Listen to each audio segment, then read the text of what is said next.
নমস্কাৰ মৰমৰ ছাত্ৰ-ছাত্ৰীসকল আজিৰ এই ভিডিঅ'টো লৈ অহাৰ গুৰুত্বপূৰ্ণ কথাটোৱে হৈছে যে বহুতো ষ্টুডেণ্টে আমাক কমেণ্ট বক্সত কমেণ্ট কৰি জনাই আছিলে যে ছাৰ এইবাৰ সকলোকে পাছ কৰাই দিব নেকি?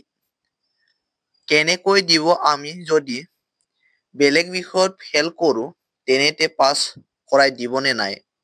নে অকল ছ'চিয়েল ছায়েন্সত পাছ কৰাই দিব? আৰু কিছুমানে কৈছে যে ইংলিছ বিষয়ত পাছ কৰাই দিব লাগিব। ইংলিছৰ কুৱেশ্যন পেপাৰো টান আহিছে বা জটিল আহিছে। কোনখিনি কি কথা অসমৰ মুখ্যমন্ত্ৰীয়ে কৈছে আজিৰ এই ভিডিঅ'টোত তোমালোকক সকলোবোৰ তথ্য জনাম। গতিকে ভিডিঅ'টো প্ৰথমৰ পৰা শেষলৈকে চাবা আৰু যদি চেনেলটো প্ৰথমবাৰ আহিছে তেন্তে চেনেলটো ছাবস্ক্ৰাইব কৰি বেল আইকনটো প্ৰেছ কৰি লোৱা।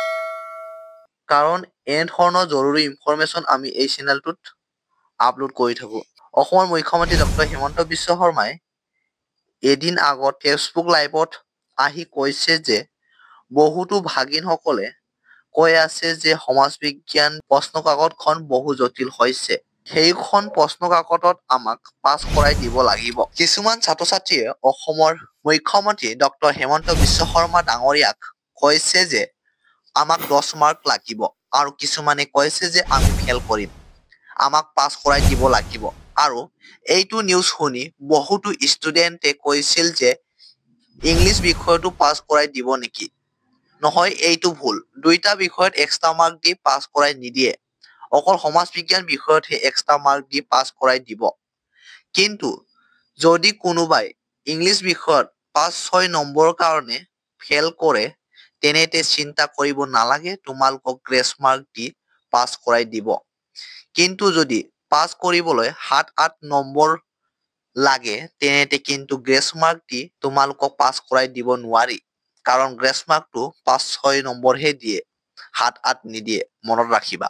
অসমৰ মুখ্যমন্ত্ৰী ডক্টৰ হিমন্ত বিশ্ব শৰ্মাই এইটোৱে কৈছে যে সমাজ বিজ্ঞান বিষয়ত ভাগিনসকলে যদি ফেল কৰে তেতিয়া ভাগিনসকলক পাছ কৰাই দিম।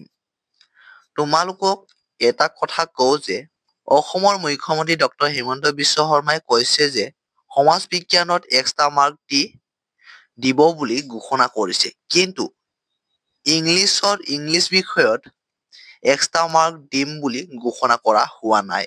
আৰু এটা কথা, পাছ কৰাই দিয়াৰ পদ্ধতি কেনেকুৱা কৈ আছো শুনা। যদি তোমালোকে গণিত বা বিজ্ঞান বিষয়ত যদি তোমালোকে ফেল কৰা তেনেতে তোমালোকক সমাজ বিজ্ঞান বিষয়ত এক্সট্ৰা মাৰ্ক দি নিদিয়ে। কথাটো ভালকৈ শুনা। গ্ৰেছ মাৰ্ক দিও যদি তোমালোকে গণিত বা বিজ্ঞান বিষয়ত ফেল কৰা তেনেতে কিন্তু সমাজ বিজ্ঞানতো ফেল বুলি ঘোষণা কৰা হ'ব। আৰু যদি কোনোবা ষ্টুডেণ্টে গণিত বা বিজ্ঞান বিষয়ত গ্ৰেছ মাৰ্ক দি পাছ কৰে তেনে ক্ষেত্ৰত কিন্তু সমাজ বিজ্ঞানত 1 নম্বৰ পালেও 29 মাৰ্ক দি পাছ কৰাই দিব।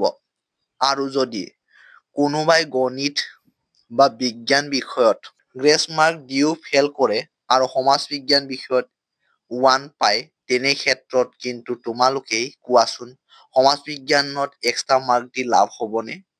লাভ নহয়। আৰু মুখ্যমন্ত্ৰীয়ে কৈছে যে সমাজ বিজ্ঞান বিষয়ৰ বাহিৰে বেলেগ ছাবজেক্টবোৰত যদি 5 মাৰ্ক পোৱা তেনেহ'লেহে সমাজ বিজ্ঞানত 1 পালেও 29 নম্বৰ দি পাছ কৰাই দিব। অসমৰ মুখ্যমন্ত্ৰী ডক্টৰ হিমন্ত বিশ্ব শৰ্মাই এইটো কৈছে যে অকল সমাজ বিজ্ঞান বিষয়ত এক্সট্ৰা মাৰ্ক দিব।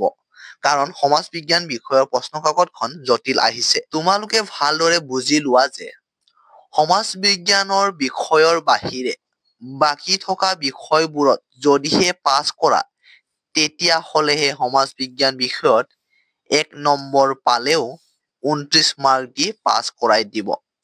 এতিয়া বুজি পালা নহয় কথাটো? আৰু মৰমৰ ছাত্ৰ-ছাত্ৰীসকল, যিসকলে সমাজ বিজ্ঞান বিষয়ক লৈ ফেল কৰিম বুলি ভাবিছিলা সেইসকল ছাত্ৰ-ছাত্ৰী এতিয়া আৰু চিন্তা কৰিব নালাগে। সমাজ বিজ্ঞানক লৈ চিন্তা কৰা ছাত্ৰ-ছাত্ৰীক মই জনাই দিছো যে সমাজ বিজ্ঞান বিষয়ত ফেল নহয়, এইটো মই কোৱা কথা নহয়, এইটো কৈছে অসমৰ মুখ্যমন্ত্ৰী ডক্টৰ হিমন্ত বিশ্ব শৰ্মা ডাঙৰীয়াই। তোমালোকে যদি সমাজ বিজ্ঞানত 0 পোৱা তেনেহলেও চিন্তা কৰিব নালাগে, তোমালোকক পাছ কৰাই দিবই। কিন্তু বাকী থকা বিষয়বোৰতো পাছ কৰিব লাগিব বা উত্তীৰ্ণ হবলৈ নম্বৰ পাব লাগিব। মৰমৰ ছাত্ৰ-ছাত্ৰীসকল, আজিৰ ভিডিঅ'টো ইমানেই আছিল। যদি এই ভিডিঅ'টো ভাল পালা তেন্তে ভিডিঅ'টো এটা লাইক কৰি দিবা, আৰু যদি চেনেলটো প্ৰথমবাৰ আহিছে তেন্তে চেনেলটো ছাবস্ক্ৰাইব কৰি বেলেগতো প্ৰেছ কৰি লোৱা, কাৰণ আমি এনেধৰণৰ জৰুৰী ইনফৰমেশ্যন এইটো চেনেলতে আপলোড কৰি থাকো। বাকী ভিডিঅ'টো বন্ধুবৰ্গক শ্বেয়াৰ কৰি দিবা। ভিডিঅ'টো একেলগে চোৱাৰ বাবে ধন্যবাদ।